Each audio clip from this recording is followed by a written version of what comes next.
మనందరికీ తెలిసిందే కరీంనగర్ నుండి హైదరాబాద్కి డైరెక్ట్ ట్రైన్ కనెక్టివిటీ కోసం కొత్తపల్లి నుండి మనోహరాబాద్ వరకు రైల్వే లైన్ కన్స్ట్రక్షన్ చేస్తున్నారు. కానీ ఈ రైల్వే లైన్ రూట్ మ్యాపు ఇంకోవైపు నుండి కన్స్ట్రక్షన్ చేస్తే బాగుంటుందని అప్పట్లో కొన్ని సజెషన్స్ వచ్చాయి.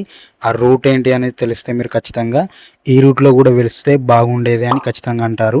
మీరైతే ఈ వీడియోకి లైక్ అయితే చేయండి, ఎక్కువ లైక్స్ అయితే ఇవ్వండి. ఇది అందరికీ తెలియాల్సిన టాపిక్.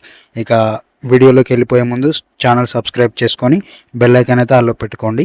కరీంనగర్ నుండి హైదరాబాద్కి ట్రైన్ కనెక్టివిటీ కోసం కొత్తపల్లి నుండి మనోహరాబాద్ వరకు రైల్వే లైన్ కన్స్ట్రక్షన్ చేస్తున్నారు. ఆల్రెడీ సిద్దిపేట వరకు కంప్లీట్ అయింది. డెమో ట్రైన్ కూడా తిరుగుతుంది. ఇది మనకు తెలిసిందే. గతంలో దీని గురించి చాలా వీడియోస్ అయితే మనం చేసాము మన ఛానల్లో. కొత్తపల్లి నుండి ఈ రైల్వే లైన్ ఇటువైపు కరీంనగర్ వైపు నుండి స్టార్ట్ అవుతుంది. అటు హైదరాబాద్ నుంచి మనోహరాబాద్ నుంచి అయితే ఈ రైల్వే లైన్ వర్క్స్ అయితే స్టార్ట్ అయ్యాయి. సిద్దిపేట వరకు కంప్లీట్ అయ్యాయి. అండ్ సిరిసిల్లలో ఇప్పుడు ప్రస్తుతం అయితే రైల్వే స్టేషన్ పనులు అయితే జరుగుతున్నాయి. ఇక సిరిసిల్ల తర్వాత వేములవాడ, బోయిన్పల్లి, వెదిర, కొత్తపల్లికి అయితే రైల్వే లైన్ అయితే వస్తుంది. కాకపోతే ఈ రైల్వే లైన్ స్టార్టింగ్లో ఇటువైపు నుండి కాకుండా ఇటు వేములవాడ వరకు వచ్చి వేములవాడ నుంచి కొత్తపల్లి మధ్యలో వెయ్యకుండా వేములవాడ నుంచి డైరెక్ట్ అటు జగిత్యాల వైపుకు రైల్వే లైన్ వేసి జగిత్యాల నుంచి ధర్మపురి, లక్షడిపేట్, మంచిర్యాలకి కనెక్షన్ చేస్తే చాలా బాగుంటుందని చెప్పి చాలామంది సజెషన్ చేశారు. ఈవెన్ పొలిటికల్ లీడర్స్, మంచిర్యాలకు సంబంధించిన, ఆదిలాబాద్కి సంబంధించిన పొలిటికల్ లీడర్స్ ఈ రైల్వే లైన్ ఇటువైపుగా వేయాలని సజెషన్స్ అయితే ఇవ్వడం జరిగింది. ఇది కేవలం మనం చెప్పడం కాదు, ఇది న్యూస్ అయితే ఉంది, అలాగే ఇది ఇంటర్నెట్లో కూడా ఉంది. ఇది అందరికీ తెలియాలి అని చెప్పి ఈ వీడియో చేయడం జరిగింది. ఇప్పుడు కన్స్ట్రక్షన్ అవుతున్న కొత్తపల్లి నుంచి వేములవాడ మధ్యలో ఉంటే బెటర్ ఉంటుందా, లేకుంటే వేములవాడ నుంచి జగిత్యాల, ధర్మపురి, లక్షడిపేట నుండి అటు మంచిర్యాలకి కనెక్షన్ ఇస్తే బాగుండేదా అనేది కామెంట్ బాక్స్లో పెట్టండి. ఎవరి అభిప్రాయాలని వాళ్ళు కామెంట్ బాక్స్లో పెట్టండి.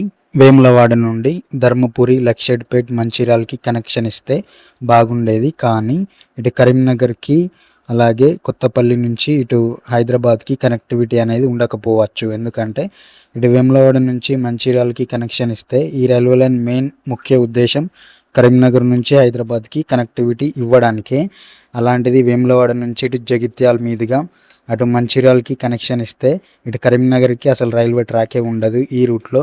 అలాగే కరీంనగర్ నుండి హైదరాబాద్కి ఎలాంటి ట్రైన్ కూడా నడిచే అవకాశాలు ఉండవు ఫ్యూచర్లో. అందుకని చెప్పి ఈ రైల్వే లైన్ని ఇటు కొత్తపల్లి జంక్షన్ మీదుగా అయితే కన్స్ట్రక్షన్ అయితే చేస్తున్నారు.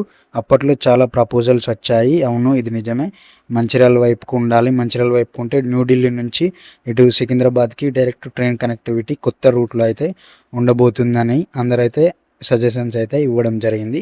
కాకపోతే ఈ లైన్ కరీంనగర్ కోసమే కాబట్టి కరీంనగర్కి ఉపయోగపడేలాగా కొత్తపల్లి మీదుగా వేయాలన్నదే ముఖ్య ఉద్దేశం కాబట్టి ఈ రైల్వే లైన్ వేములవాడ, బోయిన్పల్లి, వెదిర మీదుగా కొత్తపల్లికి అయితే కనెక్షన్ అయితే ఇస్తున్నారు. అండ్ అలాగే ఈ రైల్వే లైన్ని ఇటు కొత్తపల్లి జంక్షన్ నుండి కాకుండా కరీంనగర్కి దగ్గర నుండి స్టార్ట్ చేస్తే బాగుండేదన్న సజెషన్స్ కూడా వినిపించాయి. అంటే ఇప్పుడు కరీంనగర్ నుంచి హైదరాబాద్కి డైరెక్ట్ హైవే ఉంది కదా, స్టేట్ హైవే, రాజీవ్ రహదారి ఎలా ఉందో సేమ్ రైల్వే ట్రాక్ కూడా అలానే వేస్తే ఇంకా బాగుండేది, కొంచెం డిస్టెన్స్ తగ్గేది అని కూడా చాలామంది సజెషన్స్ ఇవ్వడం జరిగింది.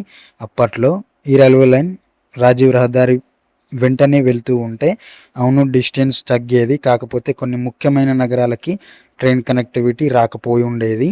మెయిన్గా వేములవాడ, సిరిసిల్ల పట్టణాలకి ఈ రైల్వే లైన్ కనెక్షన్ అయితే ఉండకపోయేది. రాజీవ్ రహదారితో ఈ రైల్వే లైన్ కన్స్ట్రక్షన్ చేసి ఉంటే, ఈ రైల్వే లైన్ రాజీవ్ రహదారి వెంట వెలిసి ఉంటే ఖచ్చితంగా డిస్టెన్స్ తగ్గేది. అలాగే కొన్ని ముఖ్యమైన పట్టణాలకి ట్రైన్ కనెక్టివిటీ రాకపోయి ఉండేది. అందుకని చెప్పి ఈ రైల్వే లైన్ని ప్రస్తుతం ఇలా అయితే కన్స్ట్రక్షన్ చేస్తున్నారు. కానీ ఇది కంప్లీట్ అవ్వడానికి ఇంకా చాలా ఇయర్స్ అయితే టైం అయితే పడుతుంది. ఎప్పటికీ కంప్లీట్ అవుద్దో చూద్దాం. ఇక రెగ్యులర్ అప్డేట్స్ అయితే ఈ రైల్వే లైన్ పైన రాబోతున్నాయి. అక్కడికి వెళ్ళి మరీ షూట్ చేసి రైల్వే స్టేషన్కి సంబంధించి వీడియోస్ రాబోతున్నాయి. ఖచ్చితంగా లైక్ చేసి సబ్స్క్రైబ్ చేసుకోండి. Thanks for watching this video. ఈ వీడియోని వాట్సాప్ గ్రూపుల్లో షేర్లు అయితే చేయండి. Thank you.